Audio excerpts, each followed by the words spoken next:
तो बच्चों इस वीडियो में डिस्कस करेंगे क्लास 9th सब्जेक्ट साइंस के कंपार्टमेंट एग्ज़ामिनेशन पेपर को, जो कि 2023-24 का लास्ट सेशन का। इससे पहले 2022-23 का भी अपलोड किया है कंप्लीट पेपर का सॉल्यूशन, चैनल पर देख लेना। ज़्यादा तैयारी के लिए mid term paper, annual paper दोनों शिफ्ट का मॉर्निंग इवनिंग का तैयार कर लो, साथ में प्रैक्टिस पेपर, सभी चीज़ें अपलोड हैं, चैनल पर देख लेना। ओके।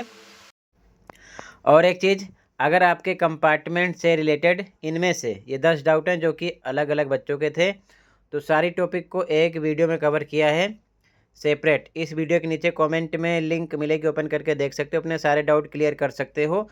अगर इनमें से आपके कोई से भी डाउट हैं तो एक बार देख लो, टेंशन ख़त्म करो, सीधा पढ़ाई पर लग जाओ, आराम से पास हो जाओगे। टेंशन लेने की कोई ज़रूरत नहीं है। तो कमेंट में लिंक मिलेगी, देख लेना, ठीक है। अब सीधा आ जाओ क्वेश्चन पर, ठीक है। पेपर आएगा इजी, ध्यान से देख लो, तैयारी पर फोकस करो। जैसे कि पहला क्वेश्चन है, पहले हिंदी में देखो फिर इंग्लिश में। क्वेश्चन बार बार रिपीट है, इससे लास्ट ईयर के पेपर में भी ये क्वेश्चन सेम रिपीट हुआ था। तो पहला क्वेश्चन है, 25 डिग्री सेल्सियस और 373 डिग्री सेल्सियस तापमानों को केल्विन इकाई में परिवर्तित कीजिए। तो 25 में केल्विन के लिए 273 क्या करते हैं, प्लस करते हैं, और 373 में भी 273 प्लस करेंगे, ठीक है। तो ध्यान से देखो क्या आएगा, 8 9 2 6 4 3 2 5 1 6 ये आ गया। अब 298 और 646 किस में दिख रहा है, ये ऑप्शन आपको देखना है, जो कि ए ऑप्शन में केवल दिख रहा है। 0.15 से मतलब नहीं है, ठीक है। तो आपका यहाँ पर ए ऑप्शन हो जाएगा करेक्ट, ठीक है। बाकी तीनों रॉन्ग हैं, ठीक है। आगे,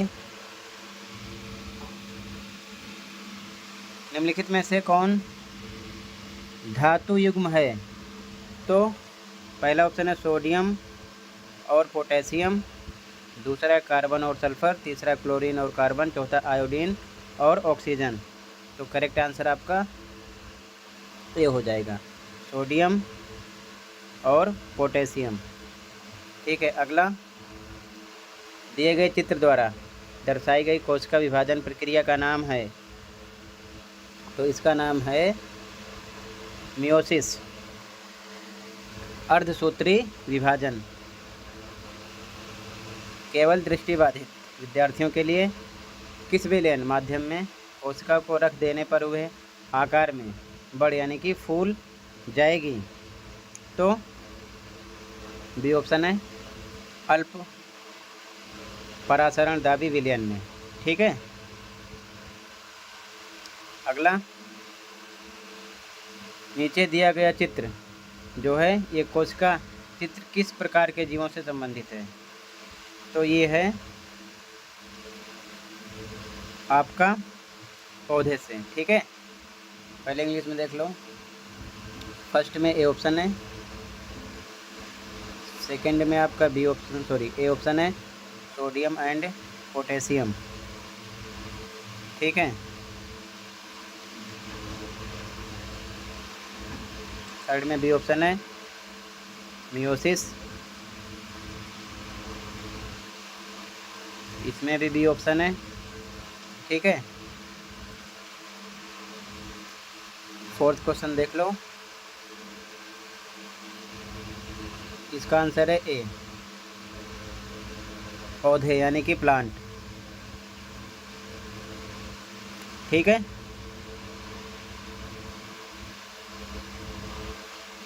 अगला,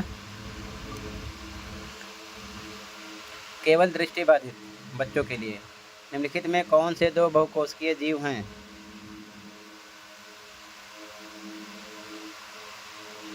तो इसमें आपका हो जाएगा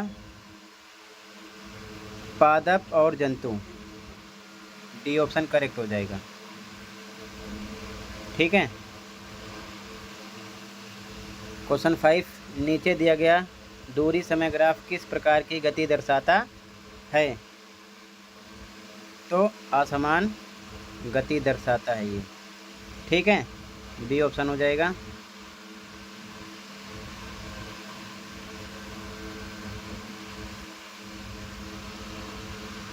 दृष्टिबाधित के लिए, जब कोई वस्तु एक समान गति में होती है तो उसका दूरी समय ग्राफ होता है। तो दूरी समय ग्राफ क्या होता है? वो होता है सीधी रेखा। ठीक है, ये ऑप्शन हो जाएगा। अगला, किस स्थिति में किसी वस्तु के औसत वेग का परिमाण उसकी औसत गति के बराबर होता है? तो जब तय की गई कुल दूरी विस्थापन के बराबर है, ऐसी स्थिति होगा। सी ऑप्शन हो जाएगा यहाँ पर। ठीक है, क्वेश्चन नंबर 6 में सी ऑप्शन है। 7, नीचे दिए गए चित्र में कौन सा सरल पादप ऊतक दर्शाया गया है? ये जो डायग्राम है इसमें कौन सा ऊतक है? तो यहाँ पहले इंग्लिश में देख लो। इसमें था ए ऑप्शन प्लांट। ठीक है,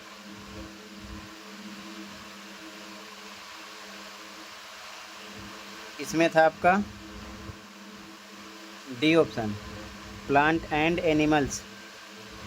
ठीक है, क्वेश्चन 5 यहाँ पर था नॉन यूनिफॉर्म मोशन। ठीक है,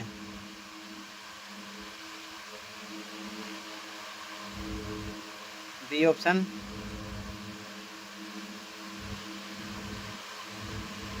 इसका जो अगला था इसमें आपका स्ट्रेट लाइन, ए ऑप्शन। ठीक है, क्वेश्चन 6 यहाँ पर आपका सी ऑप्शन करेक्ट था, ऑप्शन सी।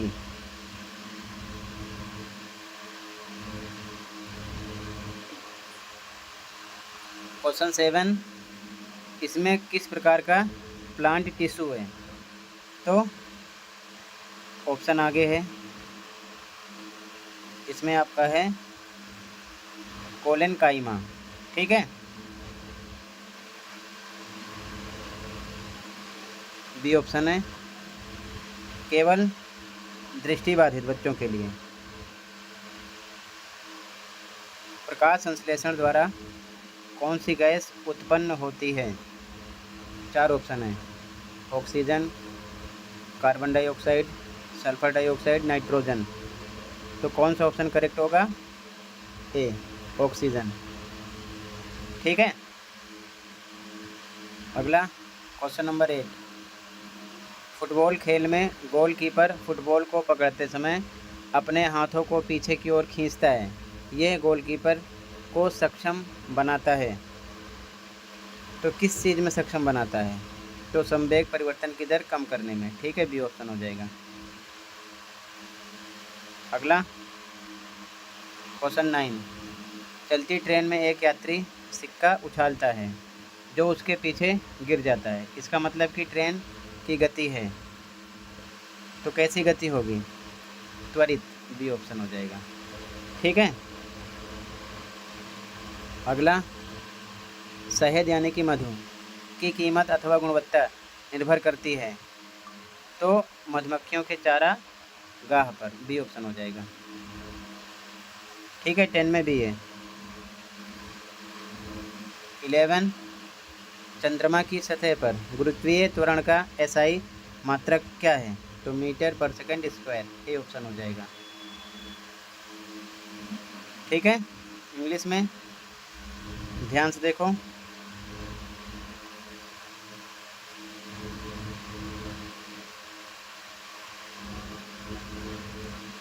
यहाँ पर आपका बी ऑप्शन था कोलेनकाइमा। ठीक है, यहाँ पर ए ऑप्शन था ऑक्सीजन। ठीक है, question number 8,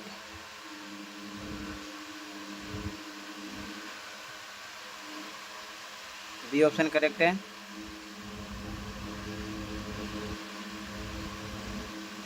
question number 9 B option correct है। Question number 10 B option correct है।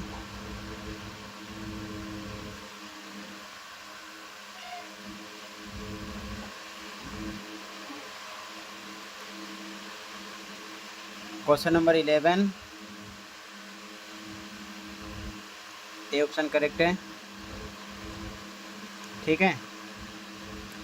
क्वेश्चन नंबर 12 किए गए कार्य को ज्ञात करने का सूत्र है, तो W बराबर F/S। कौन सा ऑप्शन ऐसा होगा? बी। ठीक है। अगला 13 वही प्रक्रिया जिसके द्वारा पानी एक वर्णात्मक पारगम्य झिल्ली के माध्यम से उच्च जल सांद्रता से निम्न जल की सांद्रता की ओर जाता है, जिससे पानी की सांद्रता बराबर हो जाती है, तो ये क्या कहलाता है? मतलब इसे कहते क्या हैं? तो इसे कहते हैं परासरण। C option. ठीक है। क्वेश्चन नंबर 14 किस ऊतक की कोशिकाएं बहुनाभिकीय होती हैं? तो ऐसा कौन सा ऊतक होता है? ठीक है, वो रेखित पेशी। सी ऑप्शन हो जाएगा। ठीक है। क्वेश्चन 15 कोशिका झिल्ली के लिए आवश्यक प्रोटीन एवं लिपिड का निर्माण कहाँ होता है? तो अंतर्द्रव्यी जालिका। सी ऑप्शन यहाँ पर भी करेक्ट हो जाएगा। ठीक है। क्वेश्चन नंबर 16 नीचे दिया गया चित्र किस प्रकार का एपिथेलियम ऊतक है? तो ध्यान से देखो, इसमें है स्तंभाकार। ठीक है। C option. दृष्टिबाधित के लिए निम्नलिखित में से कौन सा एक पादप ऊतक नहीं है? तो तंत्रिका ऊतक। डी ऑप्शन हो जाएगा। ठीक है। इंग्लिश मीडियम में भी सेम। क्वेश्चन नंबर 12 में आपका ऑप्शन नंबर बी करेक्ट है। क्वेश्चन नंबर 13 में आपका ऑप्शन नंबर सी करेक्ट है। क्वेश्चन नंबर 14 में आपका ऑप्शन नंबर सी करेक्ट है। क्वेश्चन नंबर 15 में आपका ऑप्शन नंबर सी करेक्ट है। क्वेश्चन नंबर 16 में भी आपका ऑप्शन नंबर सी करेक्ट है। ठीक है।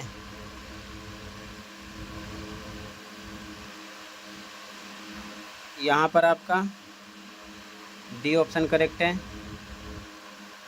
Option number D. ठीक है। आगे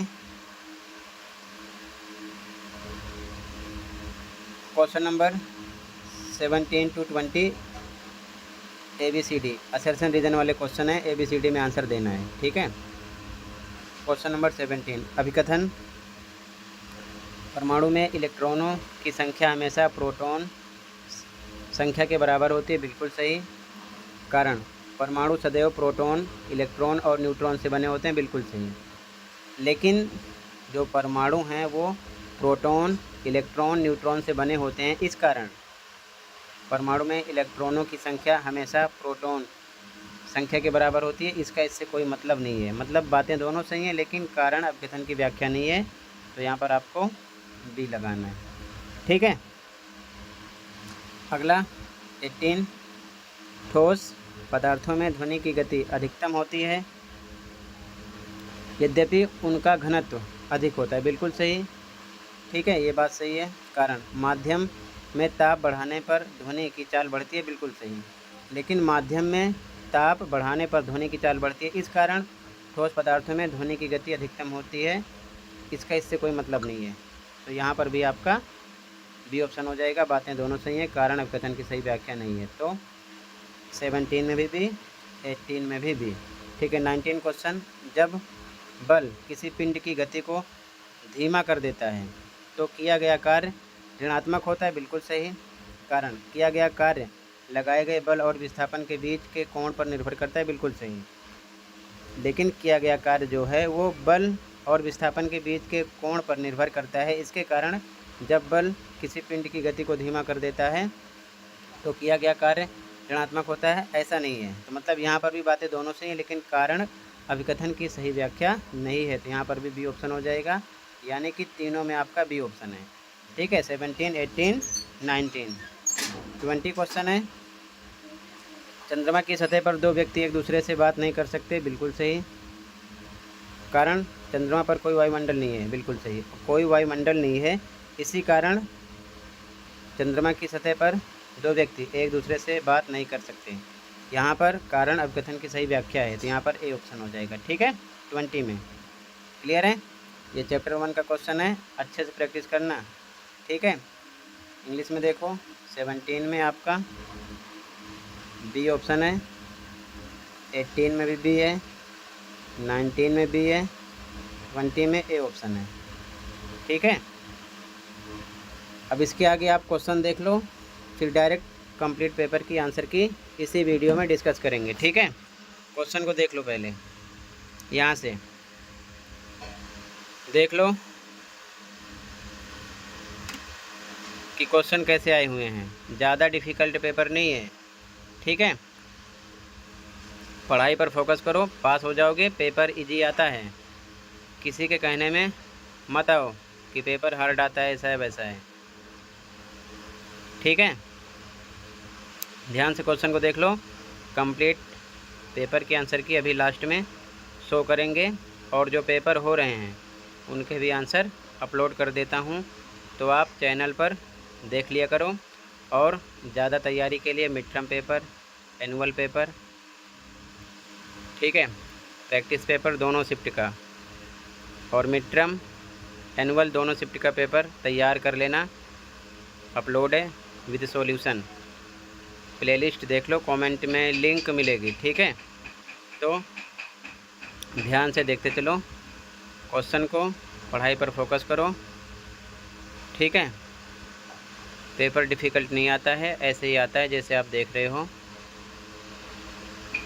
ठीक है, ये चीज़ ध्यान में रखना।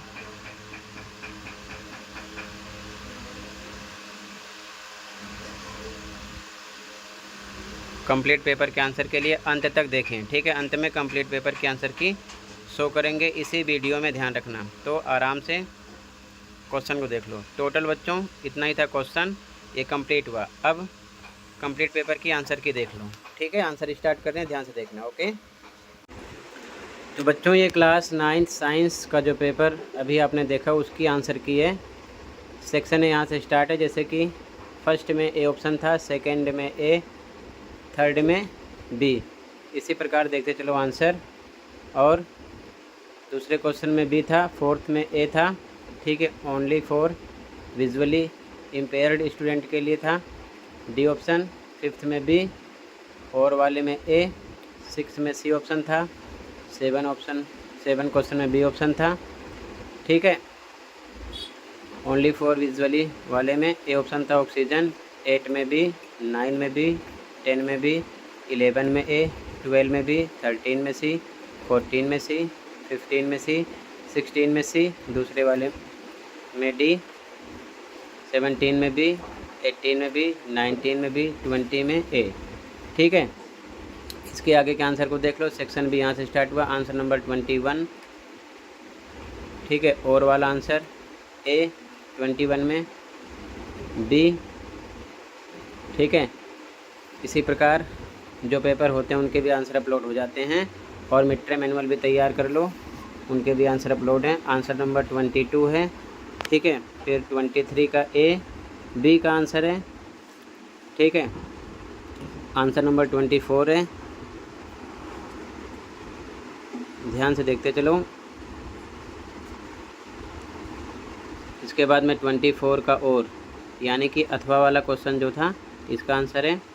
फिर आंसर नंबर 25 है ये। इसके बाद में आंसर नंबर 26 है ये। ठीक है, ध्यान से देख लो। फिर सेक्शन सी स्टार्ट हो गया, 26 में ए बी हो गया, सेक्शन सी स्टार्ट हो गया। ठीक है। आंसर नंबर 27 में ए बी, आंसर नंबर 28 में first second third fourth point है। ठीक है। आंसर नंबर 29 में फर्स्ट सेकंड ये सब पॉइंट है। ठीक है। ध्यान से देख लो, मिड टर्म और एनुअल पेपर भी तैयार कर लेना, उनके भी सॉल्यूशन अपलोड हैं। कमेंट में प्लेलिस्ट की लिंक मिलेगी, देख लेना। ठीक है ना। दोनों शिफ्ट वाले मॉर्निंग इवनिंग वाले तैयार कर लेना पेपर, उसमें से काफ़ी क्वेश्चन मिलेंगे, साथ में प्रैक्टिस पेपर भी आपको मिल जाएगा, अपलोड है। ठीक है। और वाला आंसर है ए बी, आंसर नंबर 30 है ये। ठीक है। ध्यान से देख लो। फिर ए का आंसर है 30 में, ये बी का आंसर है, और वाले क्वेश्चन का आंसर है। ठीक है। 31 में ए बी सी। ठीक है। ध्यान से देखते चलो। आंसर नंबर 32 स्टार्ट हो गया है। 32 में ए का आंसर है, बी का आंसर, सी का आंसर। ठीक है। Answer number 32। 33 आंसर स्टार्ट हुआ, ए का आंसर, बी का आंसर, सी का आंसर, फिर ए बी सी। दृष्टिबाधित वाले में सेक्शन डी स्टार्ट हो गया। 34 का ए बी सी डी। ठीक है। और का आंसर है ये। ठीक है। ए का आंसर, बी का आंसर, फिर 35 आंसर स्टार्ट हुआ, ए का आंसर। ठीक है। बी का आंसर, सी का आंसर है ये। और वाला क्वेश्चन, इसका आंसर है 35 में, और का आंसर है ये। ठीक है। ध्यान से देखो। ए एनिमल सेल प्लांट सेल में डिफरेंट। ठीक है ना। ध्यान से देख लो। इसके बाद में बी का आंसर 36 हो गया। 36 में ए बी सी डी ई का आंसर, और वाला question A B C D E का आंसर, और वाले में सेक्शन ई 37 का ए बी सी का आंसर। ठीक है। और वाला क्वेश्चन जो था, और का आंसर, फिर 38 में ए बी सी का आंसर, और वाला क्वेश्चन सी का आंसर, 39 में ए बी सी का आंसर। ठीक है। और ये और वाला सी का आंसर। ओके, कंप्लीट हुआ। मिलते हैं अगली वीडियो में।